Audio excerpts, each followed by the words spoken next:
Trump laid out the next country that he's planning on attempting regime change in, and he did so during a speech in Palm Beach. Take a listen. Cuba, which we will be taking over almost immediately. Pretty gross. I love how the mask is off and you have the disgusting SEALs clapping in the audience like, yeah, let's go take the country that doesn't belong to us. Terrible people, terrible president. And let's talk a little bit about what Trump has already done. Now, he has put some action behind his words. Cuba's been dealing with crippling sanctions for some time now, but Trump decided to add to it, as Newsweek reports. Earlier on Friday, Trump signed an executive order expanding US sanctions on the Cuban government, citing threats to US national security and foreign policy. What a joke. The order targets individuals and entities linked to Cuba's security apparatus, energy sector, financial services, mining industries, and other parts of the economy.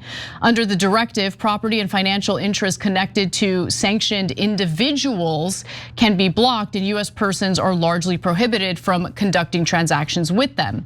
Now, after Trump kidnapped Nicolas Maduro, the former leader of Venezuela, along with his wife, by the way, oil shipments to Cuba abruptly stopped, which meant that they didn't have the oil necessary for the energy they need in their country. So it was absolutely devastating. Hospitals were no longer functioning. They had no electricity whatsoever. The country experienced massive shortages in food and medical supplies. So understand that these sanctions, which by the way, we have implemented on a lot of countries, don't hurt regimes, they don't lead to regime changes. What they do is they crush civilians, ordinary people, and that is what the Americans are known for now. Internationally, we are known as the butchers. We are known as the ones who enable a pariah state like Israel. We're the ones who are known for watching all these innocent civilians die in multiple countries because of our actions. And that's not something to be proud of. That leads to a lot of enmity. That leads to a lot of hostility toward the United States. This ain't good. But you got the SEALs in the audience clapping about it because they think it's great. They're probably thinking about ways they can profit off of more devastation in a foreign country. So a little bit later in the story, I'm gonna read you guys a sentence where you're gonna go, oh no, I can't believe it. Okay, so let's see if you really have that reaction after I read you the sentence. But first, to what Anna was saying, Cuba first is like a mini-me of Israel first.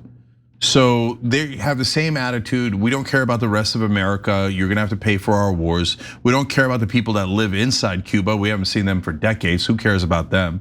Yeah, let's starve them to death. Who cares, okay?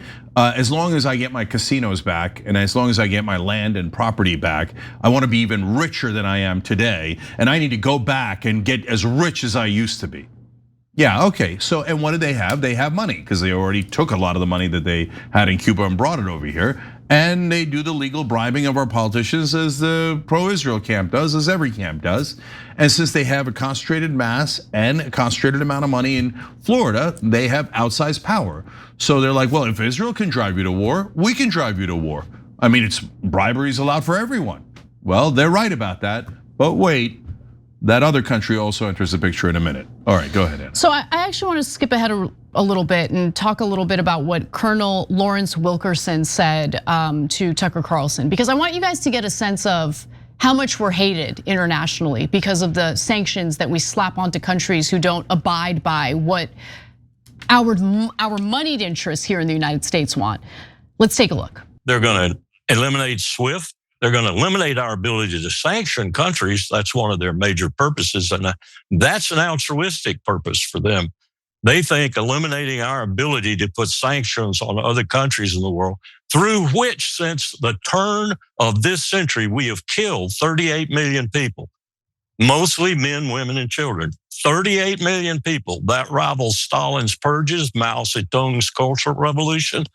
It almost rivals Hitler in terms of the people that he killed directly in World War II. China looks at us this way, as having done that damage in the world with our financial system, which allowed us to put primary and secondary sanctions on 30% of the world. So what Colonel Wilkinson was talking about there is how China is trying to weaken the influence of US sanctions, which I actually think would be a good thing because they don't actually lead to regime changes. They don't achieve anything other than actually harming ordinary people. So if there's an international player that can do away with that influence and help countries, the civilians in these countries that have been harmed by us, that would be a wonderful thing, actually. But go ahead, Cenk. Okay, so I'm reading this long article about Cuba, and out pops this sentence. US officials have also pointed to alleged ties between Havana, Iran, and groups such as Hezbollah. Okay, there goes Cuba.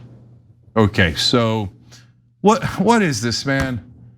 So what, like one Iranian dude or one drone went from Cuba to Hezbollah or something, and now Cuba's on the chopping block. Cuba first apparently is not strong enough to be able to do this, but the minute Israel first comes in with their overwhelming power, and they're like, oh, they have done foreign policy not sanctioned by Israel, who rules the world. You should destroy them for dealing with Hezbollah. What is this? What is this? Now we're gonna invade Cuba because of effing Israel? Why are you mentioning that in the middle of the story? Because someone leaked it to you. Someone told you the Israelis are upset with Cuba, and if Cuba doesn't watch it, they're gonna get invaded. And by the way, the other day, Netanyahu threatened Spain. He said, how dare you criticize us? There will be consequences, an immediate price to pay. Who the F are you, man? You're the size of Papua New Guinea. Without America, they're nothing. That's why they're now going to India, and a viewer wrote in earlier, oh, they're coming and now doing propaganda. They started buying media in India, saying how Israel is the greatest, most moral country. Why? Because they're planning to rob India next after we collapse. Because they need a new host. Pariah, total pariah state. Total pariah state. Picture this, it's midnight, you're lying in bed, scrolling through Shop TYT, of course. Excited to buy that new Dragon Squad snapback you've had your eye on, but your wallet's on the other side of the room. Then you see the purple Shop Pay button, which has your payment and shipping information saved and ready to go. That seamless checkout experience is thanks to Shopify. They're making it so easy to buy your next piece of TYT merch. Shopify powers 10% of all e-commerce in the US, including ours. Shopify gives you that leg up on the competition with hundreds of beautiful, ready-to-go templates to express your brand's unique style. Tackle all those essential tasks in one place, from inventory to payments to analytics, and expand your brand reach with built-in marketing and email tools. Super helpful. And I already mentioned that awesome purple Shop Pay button. It's why Shopify has the best converting checkout on the planet. See fewer carts go abandoned and more sales go with their Shopify and their Shop Pay button. Sign up for your $1 per month trial today at shopify.com/TYT. Go to shopify.com/TYT. That's shopify.com/TYT. And the Cuban exiles here in the United States are starting to abandon Trump, not because they're concerned about the brutality toward Cuban civilians in Cuba. They don't think the brutality goes far enough. Okay, an April poll for the Miami Herald of Cuban exiles found that 78% said they'd be dissatisfied with economic reforms alone. Another question found a significant majority would back military intervention, though that group was about evenly split between those who wanted the military to unseat the government in Cuba and those who wanted the military only to address humanitarian needs. Let me just pause and say this. For the US officials who are absolutely certain that Cuba's political system would never work, that communism would never work in that country, they've got a funny way of showing it. Because they've had to slap on all sorts of sanctions and essentially alienate Cuba to ensure that their economy fails. Why would you need to do that if communism is so bad and it would fail the country anyway? I don't know, it's just interesting. Yeah, well, I was thinking the same exact thing earlier today, Anna, as I was reading all this, because look, I don't want, back in the day, the Soviets put in nukes there that's too close to us. I get that. We can't have them putting in weapons that could affect us, right? But why do we need to destroy them economically? How does that help us? Oh, we'll teach them a lesson. Why do we need to teach them a lesson? Why do we have to make the average Cuban starve? How does that help us? It doesn't help us at all. So why do we do that? Not because we think it's better for the Cubans. We do it because we think it's better for the rich Cuban Americans who donate to our politicians. And by the way, even if all the Cuban Americans in this country, and which they don't, a lot of Cuban Americans are now not part of the older generation, very similar to Jewish Americans. 63% of Jewish Americans against the Netanyahu government. A lot of younger Cuban Americans are not in favor of an invasion, so it's a mixed crowd. But for the Cuban Americans who say America must invade Cuba, I don't care what you think at all. So go vote, and if you've got enough votes, then you'll be able to execute that plan. If you have enough Americans supporting you, then okay, you'll make a better case than us, and then we'll go to war against Cuba. But if you say, no, you have to do it for me because I gave money to a politician, we don't have to do anything for you, man. That's not how it works.